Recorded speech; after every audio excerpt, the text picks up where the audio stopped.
Welcome back to Capital Gains, and today we're talking about Q-Force. Now, last time I talked about it was when the trailers were out, and I didn't like it. In fact, this show looked like it was gearing up or preparing to be one of the worst shows to ever grace the earth. When it came out, it was not as bad as I thought it was going to be. I definitely thought it was going to be worse, and so did pretty much every other person on YouTube who made a video talking about how bad it was. If we just look up the words Q-Force sucks, you got this guy's video, you got my video, you got a couple other videos, and it's just an overall, it looked like it was going to be a pretty bad show.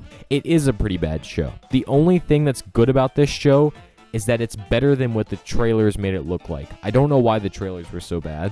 They genuinely made it look like it was going to be one of the worst shows ever. I already said that. But now let me dive into the reason why this show is just overall bad. And that starts with the plot. Plot starts with Steve being put on the sidelines in reality because he's gay. And for 10 years, he has literally no job in the agency other than to be a part of something called the Q-Force where they don't do anything. Now, that's a 10-year time gap. To put it this way, that's more than half my life. And so for 10 years, he does nothing. And it doesn't exactly explain what he did in detail, what he actually did for 10 years besides him like being a realtor or something. It's very meaningless. And then all of a sudden, he's like, I'm tired of being put on the sidelines. Let's go rogue. And it's like, oh yeah, great idea, but it's been 10 years. I mean, this whole show is based upon the fact that, you know, if you're gay, you are going to be immediately kicked out of your program. You're going to be put on the sidelines. You can't do anything. If it does happen, it is within your right as a citizen of, he lives in America because he gets positioned in West Hollywood. It's completely in your position to bring that to the court of law. And he didn't do that. He should have done that, like, immediately. He should have hired a lawyer. He should have threatened to sue, but he didn't. I just developed a cold within 3 minutes. I just realized I sound very sick, and it's because I don't know. Oh, fuck.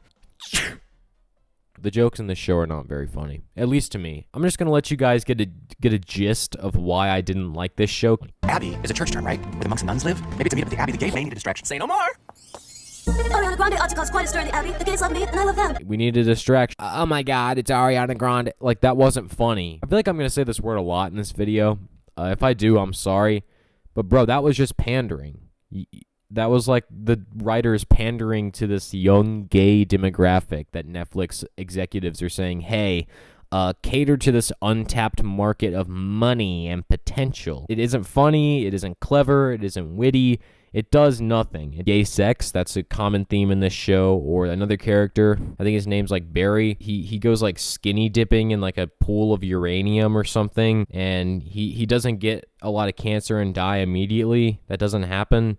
He actually just walks out and you see his dick, and then I clicked off immediately because I was so taken aback. I was like, what the fuck am I looking at? That guy's dick was in a show. Is he the main guy, Steve or Mary or whatever? He has these German neighbors that are like nudists, and the woman is old and like morbidly fucking obese. And so her titties look like Pillsbury dough, like those little dough cans. Just imagine that.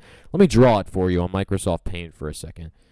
That is a really good recreation. If you have Netflix, I encourage you to go to the first episode and skip until you see this exact character, because bro, that looks exactly like her. Like, no shit, like, actually.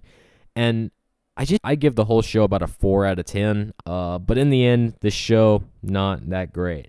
I give the 4 points because it seemed like the creators enjoyed making it. You can tell I don't know what the fuck I'm saying. I give it 4 points because it's not 0. The end. Bye.